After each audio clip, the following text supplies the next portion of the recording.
East Side in Manhattan with Monica, the designer and owner of Santos by Monica. Hi. Yeah, so you might recognize her purses from the internet or just the cool girls of Manhattan and the world, really, wearing these gorgeous, gorgeous cacti leather bags. So today we're just going to talk about your amazing cool bags and your amazing cool designs and get to know you and your brand a little bit better. Yeah, I'm so excited. Thank you for having me. Oh my God, thank you for having us in your gorgeous store. Oh my God, no, it's my pleasure. Seriously, thank you.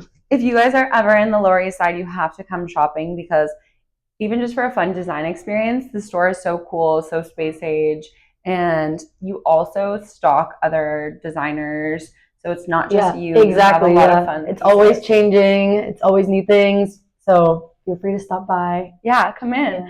So let's talk about your gorgeous bags and how you started making them. And they're made of cactus leather. Like, what is cactus leather? So cactus leather is an alternative to traditional animal leather, but it's made from cacti. Yeah. And essentially it uses the mature leaves of the prickly pear, you know, the prickly pear that's like this. Yeah. So the dried out leaves, and then they're mashed, then they're dried under the sun, mashed, pulverized, and mixed with a bio-based polymer. And a lot of vegan leather alternatives out there use a petroleum-based polymer, which is bad for the environment. Like, not sustainable. Exactly. So this is just cacti and a bio-based polymer, which is made from plant oils. So it's pretty great. I was gonna ask what that meant. Yeah. And you answered it for me already. That's so cool. So how did you find cacti leather? Like, I know you told me that you started this brand in the pandemic. Yeah. So walk us through this, because like I didn't even know that was a thing until you. Okay, I didn't even know it was a thing either. It's a funny story. I was always into biomaterials. I was living if we go back in time, a few years ago, I was living in San Francisco and I was designing for a fashion brand, and I came across this mushroom leather biomaterial, the one that like everyone's talking about now. Yeah. And I thought it was so fascinating. I really wanted to work with it, but it was very expensive. Mm-hmm. And I moved from San Francisco, moved back to New York, started a new job, and then the pandemic came, and that was always in the back of my head, like, I want to explore what these biomaterials are. There has to be more. And I don't know how, like, I went on one page on Instagram and then stalked them, and I kind of went in an Instagram loophole until I found cactus leather. I was like, ooh, this looks fun. Yeah. And it's Latin owned. I am from Puerto Rico, and it's relatively new. What if I start experimenting with this and see where it takes me? Yeah. And so I ordered swatches from my supplier. I ordered from a bunch of other biomaterials like grape leather, pineapple leather. Whoa. There's all these different alternatives. Yeah. Fruity bags. Exactly. And then cactus I love the most because it really looks like actual leather. And it feels like leather. Yeah. Like vegan leather often feels like plastic. Exactly. And it peels. And yeah. So I had my favorite leather jacket ever peel. No, I mean, that's so sad. It's so sad. And I was like so excited because when I bought it, I was like, vegan leather, this is so exciting. But this is like way back. Yeah. Before we even really before I was even looking at like, what is vegan leather? No, I'm sure. And there's so many, there's a lot of more knowledge around it. So, but when you purchase a bag, you expect it to last a long time. So it's just sad when it peels. And if not forever. Yeah, exactly. Because, I have handbags that my grandmother passed down to me. Same. Right? Yeah. And so, that's what you want. And, it isn't sustainable if a bag can't last. Exactly. So that's really cool. So these don't peel. No, and what I love the most about them is sometimes I could be in the rain. They're not waterproof, but they're water resistant, which leather, you can't really have water fall on it. So no, it can get destroyed if it's not treated. Exactly. So it's pretty cool. And the cactus leather is designed to last up to 20 years. But that's right? That's the industry standard. So the test they've ran for up to 20 years, but my supplier says it can technically last longer. That's just what they're allowed to say. Right, yeah, that's legally what we're allowed to say is 20 years. 20 years. Yeah. These are amazing. And then Thank you. You ordered these patches, or swatches rather. Yeah. You ordered these swatches, and how did it turn into this? Yeah. And were you always like, I want to make bags? Well, I've always been a bag designer. Okay. Not always. So I went to school for industrial design, which is the design of everyday objects, excluding fashion, I would say, more tech accessories, furniture, tableware. But I always knew I loved fashion, and I wanted to kind of find an in-between, and accessories felt like the right category. So I started with hats. I first interned for a hat designer, Gigi Burris. She's like around the neighborhood. She has a store around the neighborhood too. She's amazing. And when I interned for her, she was just starting. And I remember telling her, like, I want to explore like different, like other categories within accessories, like maybe footwear, maybe handbags. And I went from hats to footwear, and then from footwear to bags. And then I loved bags. Because I feel like it's something that anyone can wear. It doesn't matter like your gender, your size. Like, no, they're just like very universal. They're an inclusive accessory. Exactly. Yeah. That's so real. Do you think you'll ever go back to footwear? One day. I just think it's like it's a world that I'm not ready to dive into. Fair. It's very different. Like, you know, shoes have to be comfortable. They have to pass like test to wear and all the, like, I don't know. Bags are just easier. They're like little sculptures for me. Yes, it makes sense to me that you have a background in industrial design when I see your pieces. Oh my god, that's so funny. Because they're wearable, but they still have like an art focus, and they still feel like, while they feel like practical, because when I put this on my shoulder, it's very comfortable, and there's still a lot of space. Yeah. So you can feel that they're well designed. Oh my god, thank you. That is a huge compliment. But yeah, I try to make them as functional as possible. So that's where I think the industrial design background comes in. You feel that with these, and they're also very light. You know when a bag is heavy, and so you're like, that's the other thing. Like, I want bags that are soft, that when I travel, I can just like stack them, and they're not taking up space in my luggage. Like, these seem like the perfect travel bags, because you really could, and like an everyday bag too, because you can put a lot inside of here. Exactly, which is really cool. So can I ask where your bags are manufactured? They're made in Brooklyn in the Navy Yard. Oh, I was just there. No way. Yeah, really? That's so funny. They're made in the same building where there's like, I think like some sort of farm on the Brooklyn Garage or whatever it's called on the rooftop. Yeah. Oh my god, that's cool. I didn't know about that. Yeah. No, it's amazing. I love the Navy Yard. You can find so many things there. There's so many cool little small businesses that exist in the Navy Yard. It's really cool. Yeah, and I don't know, somehow I'm always tied back to it. Like, when I opened the pop-up that now is a store, which we're here, the furniture I rented was made in the Navy Yard too. So it's like everything just brings me back there. This is such a Brooklyn, New York rooted brand. Yeah. Like, designed here, made here. That's really cool. I love that. Thank you. And now I am expanding as the brand is growing. So now like our wallets are made in Mexico, for example. Cool. But it makes perfect sense because the whole concept is like it reduces the carbon footprint because the material's made there. So it just goes directly to the factory, and it's shipped once here. I love that, because what a lot of people don't realize, I think, is like when a bag says something like made here, that doesn't really mean it's made there. Yeah, exactly. Like, it means that the most part of it is made there. That blows my mind. Like, it's finished somewhere, and then you can say it's made there. Like, it's not made there. No, it's made maybe in like 3-4 places. And it's actually crazy too, because you'll find out that like the material was shipped from one place across the world and then back to that place to finish, and then to another place. Literally, no, like, I've heard why can't we cut that supply chain down? Exactly. No, I completely agree. Also, it's like misleading to the consumer. So misleading to say something's handmade in Italy and then it's not. No, it's not just really at all. There. Like, just the trims, like the last bit of things. Like, no, that's sad. Yeah, we hate to see that. Yeah, exactly. But I love to see that yours are made here. Well, a lot of it's made here. Yeah. And then, my brain just was like, poof. No worries. Okay, so all made in Brooklyn as well. That's so exciting. And then you guys started to pop up, and now you've started doing clothes. Yes. So when I opened the store, I had just launched, I think, my first apparel collection, which is all made in Midtown. This is my best-selling dress. This is the best-selling dress. Yes. And so I kind of wanted to bring back like the same language of the bags into the clothing. So as you can see, I'm inspired by a lot of geometric forms and how like one shape can inform like the pocket and I'm trying to find a bag. Like, for example, this one, a circle informs the pocket, but also the opening. And so same here, like all the buttons are circles. And I'm inspired by a lot of geometric forms, and obviously like postmodern, interior, retro architecture. Oh my God, I feel that so deeply from your designs. Yeah. It really like, when we were looking at the clothes before we started filming, I was like, it's so 60s. Yeah. And with a modern twist. Right? And even the inside of your store is like kind of gives space age, but it's also very mid-century. And when you say that, my brain though like connected the dots. I was like, Right, all the geometric patterns, the circular pockets on the bags.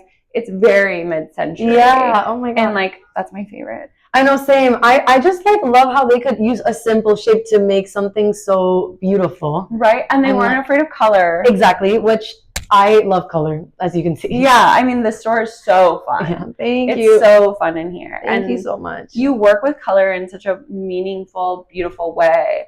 Can I ask, like, how does the leather get dyed? So it's using natural pigments. I don't know exactly like the patented process, but I know it's natural pigments. Yeah. Okay, that's cool. So these are all natural dyes as well. And the interior of the bag, this is a print that we designed, and it's made in the US, and it's also printed using natural dyes. I mean, not me, I didn't design it. A very talented graphic designer who did our logo, a friend of mine from school. Oh, I love your logo. Thank you so much. He did the logo, he did all the branding, the prints for inside the bags, all the packaging. Oh my God, I love that. That's so cool. I love that you've like kind of built a little bit of a community vibe around your space as well with the other people who sell in it, and like even just using friends from school for the graphics. And walk me through how you started a pop-up that turned into like the cool store in the LES, which is like arguably the cool neighborhood of New York too. Yeah, I'm honestly every day I can't even I'm every day I'm just shocked that I'm here. But it started as a pop-up. I knew I wanted to do something in real life right after the pandemic. I was like, it's time for people to feel the bags, the leather. It's something so new. And right after the pandemic, I signed up for this market, and I realized like when I was adding up all the numbers, like the flight was so expensive, the booth, all the decor, like the hotel, and it all added up. And I was like, why am I traveling somewhere else to do this like market when I can just do it in New York where my customers are? Yeah. And it's probably going to be the same cost when you add up all these smaller costs. Mm-hmm. So I was walking down this block and I saw this storefront. I saw that it was empty and I saw that it was red. And I was like, that is the perfect location. Oh, the universe just like put it in front of you. Yeah, literally. They're like, Monica. Yeah. Hello. Exactly. I was like, no, I'm manifesting it and that's happening. And I reached out to the landlord who I kind of knew from life. Oh my God. And yeah. Serendipitous. I know, right? It just, when I reached out, I was like, oh, I know this person. This is small world. Like, it's meant for me. Mm-hmm. And I told him, this is my budget. How many days can you give me the space for? And he said 10 days for that cost. I was like, okay, I'll do my best for those 10 days. I organized the pop-up. I think it was within a week. Whoa. Yeah, and everything was like repurposed, so I didn't buy anything new. Like all the racks at the time, now obviously the store has changed, were from my studio.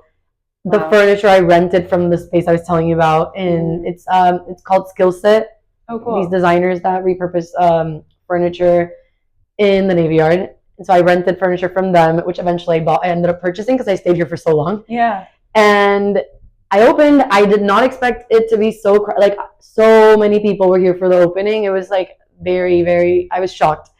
And right after that, I asked my landlord, I was like, "Can I extend it for another week?" He was like, "Yeah, sure." Like the space was empty because the pandemic had just passed. Right. Let me stay another week, then another week, then another week. Then it turned into month to month, and now it's been 2 years and a half.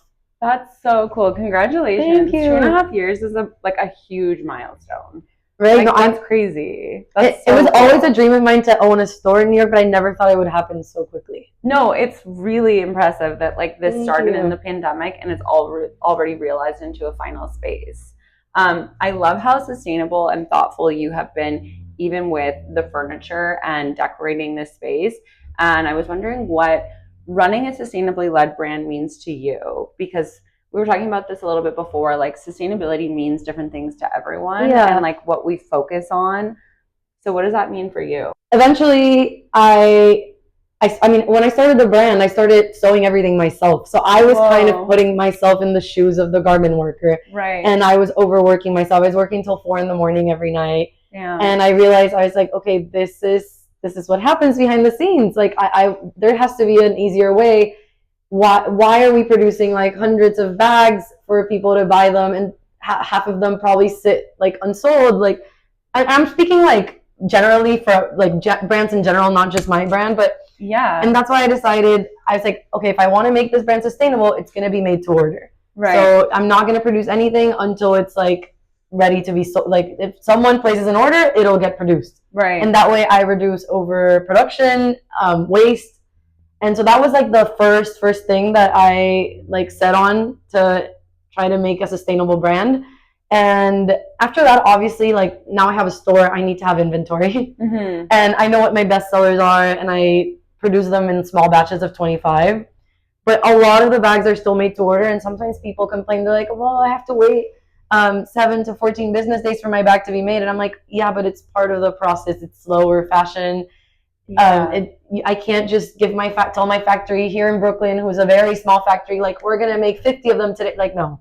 No, like that doesn't make sense. So it's a very slow process, but for me it makes sense. I ended up having to kind of like reward people for the wait, so now they get a small discount for waiting 7 to 14 business days, which in some way it's worked in their head. Like they're like, yeah, it's a deal. Exactly. It's a deal. So it's I think it's.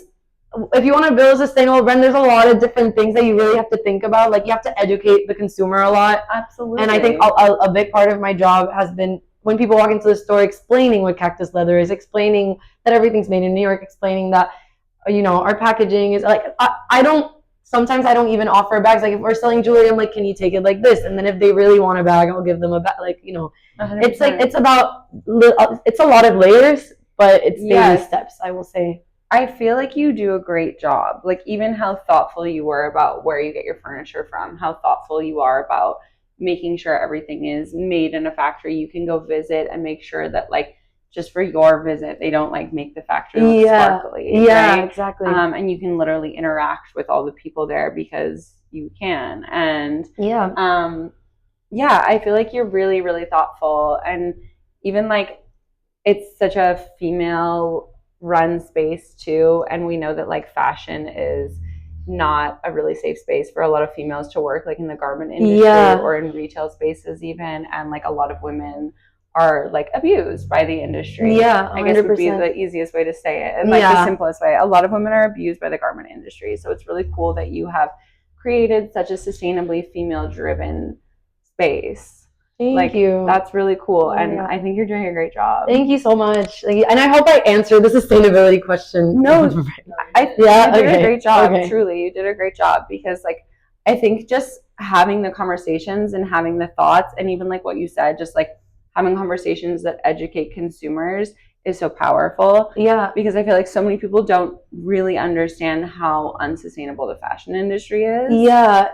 It's I would say it's taken a lot of it. Like now I see a lot of people doing pre-orders, but when I started it was like people were like, why am I paying for something that I don't have in my hands? Yeah, totally.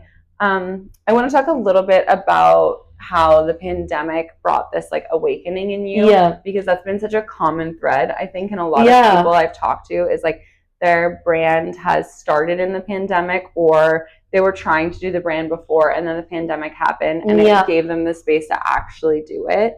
And like, how was that leap for you to like jump from an industrial design job where you had like security to like start sewing and making your own bags and then, having a store? Like that's crazy to do in 2.5 years. But it's especially crazy to do in a pandemic. Oh yeah. Well, I would never advise leaving your job to start something out of nowhere. I left my job at the right time. I think at the beginning of the pandemic, I started making face masks. And I started selling face masks. So I already had like a secure like amount of income that I was getting every month aside from my full-time job. And so once I had the whole concept around the brand, I was like, I'm going to take the leap and quit, because I knew I had something that at least covered my rent. Right. So it worked out for me in that way, but the pandemic allowed me time to really think about the things that really mattered to me, and time to like experiment at home. This brand started in my home studio, so while I was working full time, it was the pandemic, so they didn't really have that much work for me. So on my free time, I would just sew and sew and sew until I had enough designs. I think there were 6 designs that I felt strongly about, and I felt like they were versatile, and I was like, I feel confident that if I launch something, it might kick off.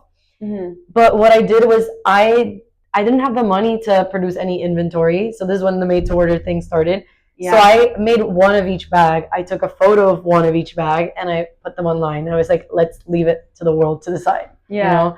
And after that, I started getting more orders on certain styles than other styles. And so I kind of knew which direction to take. And I knew people wanted my best-selling bag, which is that one. Exactly. Yeah, I pulled that out because I was going to ask, is this one of the first designs you That was actually my first design. Whoa, and then it ends up being your bestseller. My bestseller and my most knocked off bag.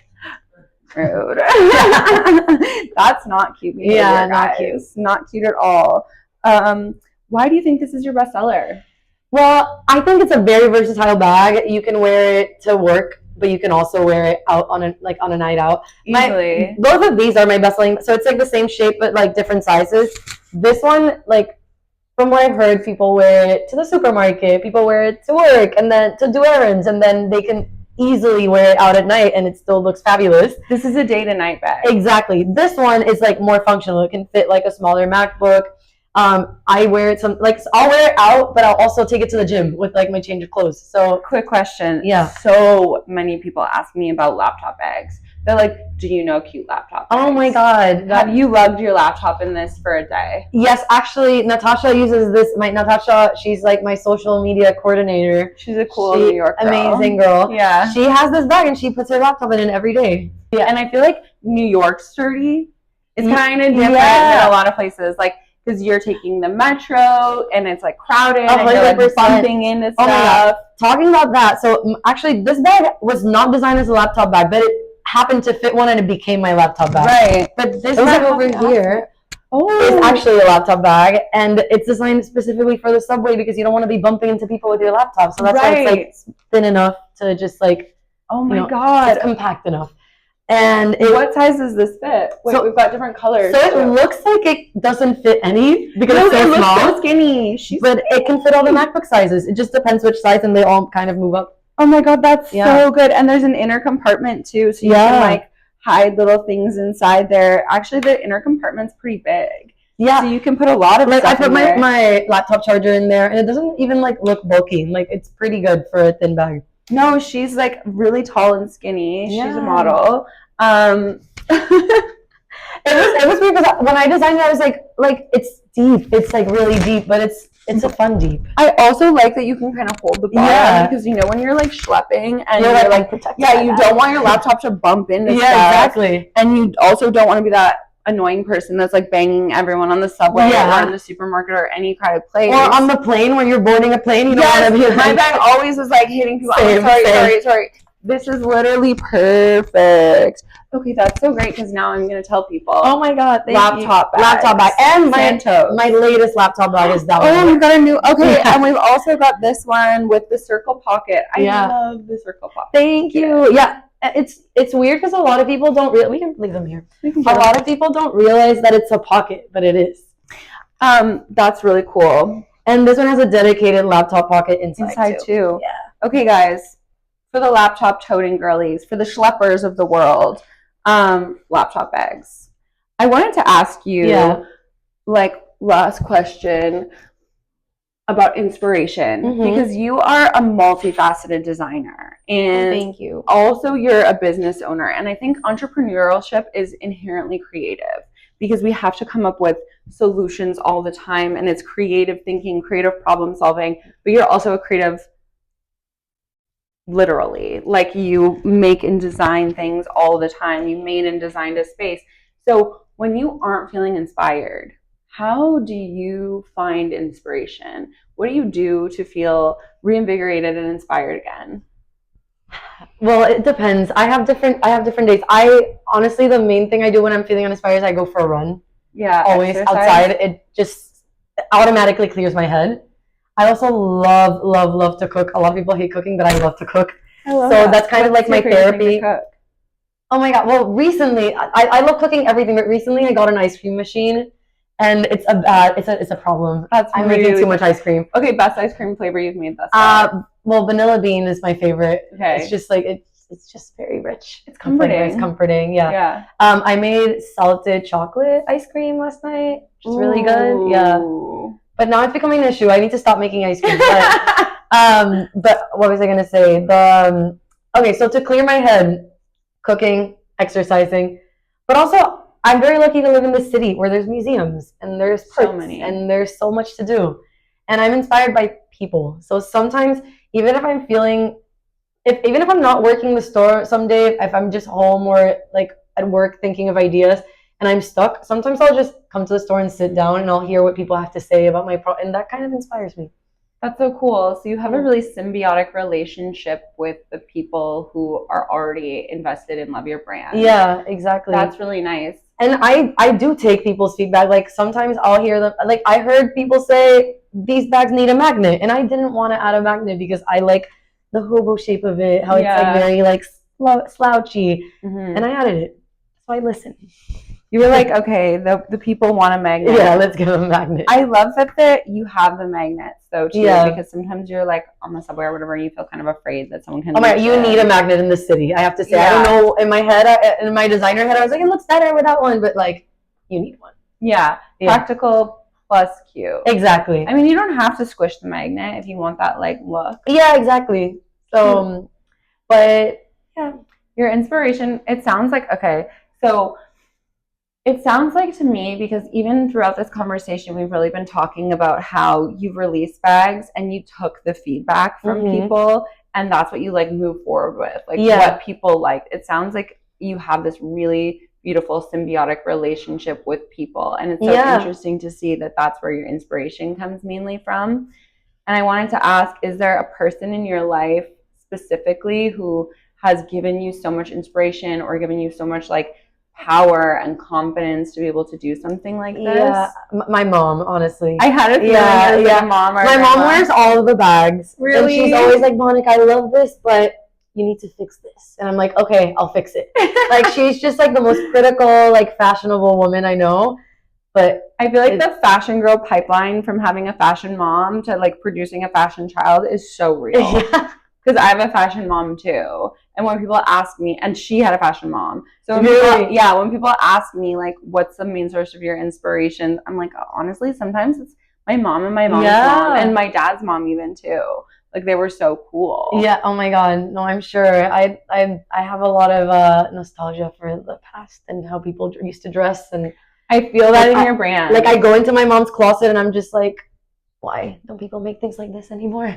No, and I feel that, and I feel that in the craftsmanship of your brand, because I think that's a conversation a lot of people are having, is like how things have gotten progressively less well made, less well designed, less durable, less built to last. And I really love this movement that's been happening, like slow fashion, sustainable fashion, that's about creating pieces that last but also aren't having as lasting of an impact, negative impact on the earth and the people.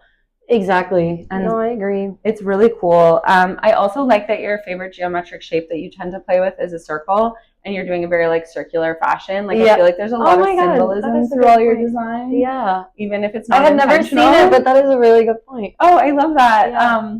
Thank you so much. Thank you for your time, seriously. And also, this was really fun. This was so fun. And do you want to tell people like your store's exact address and like what's your website? Yes. So the store is located in the Lower East Side. The address is 22 Ludlow Street, and it is like literally next to La Dive. If everyone knows where La Dive is, you'll find it. You can find it. Yeah. And the website is www.